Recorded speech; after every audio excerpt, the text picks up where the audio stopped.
You are listening to WebFit News Live Radio. News that fits your fast life. All right, let's talk about something pretty unique in the world of politics: compulsory voting. We're going to focus on Australia, where this system is a huge part of their democracy. So, is it a genius idea that protects the whole system, or is it just a chore? Let's dig in. Okay, just imagine for a second. You don't vote, and a few weeks later, you get a fine in the mail. For most of us, voting is a choice, right? A right you can use or not. But in a few places, like Australia, it's actually your legal duty. And that one simple fact, well, it changes everything about their political culture. So what exactly is compulsory voting? It's pretty much what it sounds like. The law requires you, as a citizen, to register and to show up and cast a ballot in elections. If you don't, you face a penalty. It's usually a small fine.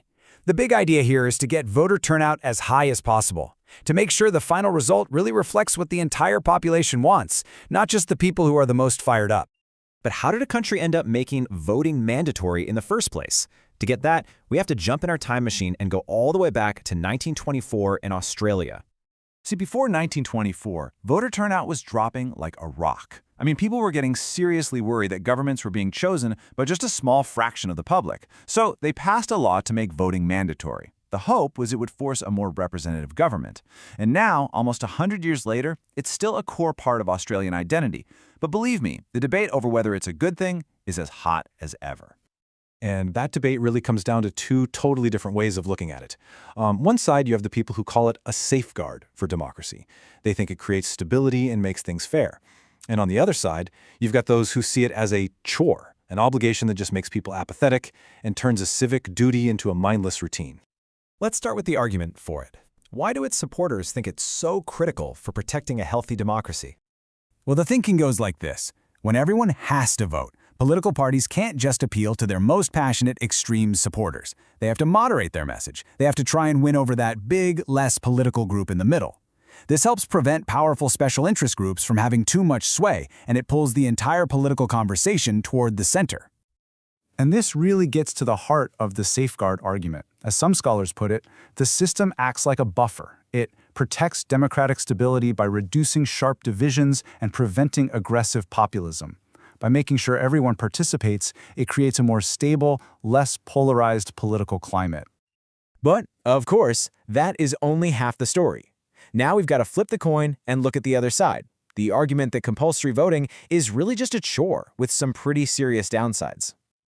Critics argue that forcing people to vote doesn't magically create an engaged population. In fact, they say it does the opposite. You get widespread voter apathy. A lot of people show up just to avoid the fine, not because they've actually researched the candidates or the issues. And that can lead to pretty uninspired and predictable campaigns, because the parties know they don't have to work quite as hard to get people out the door. This leads to one of the biggest criticisms you'll hear. The whole process just feels mechanical, maybe even a little robotic. It's not something you want to do, it's something you have to do, like paying your taxes.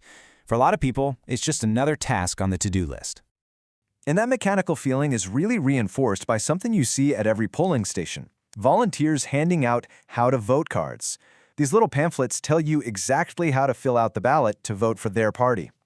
Critics say this just discourages people from thinking for themselves and adds to that feeling that you're just going through the motions. And you know, nothing captures this feeling of routine quite like the famous democracy sausage.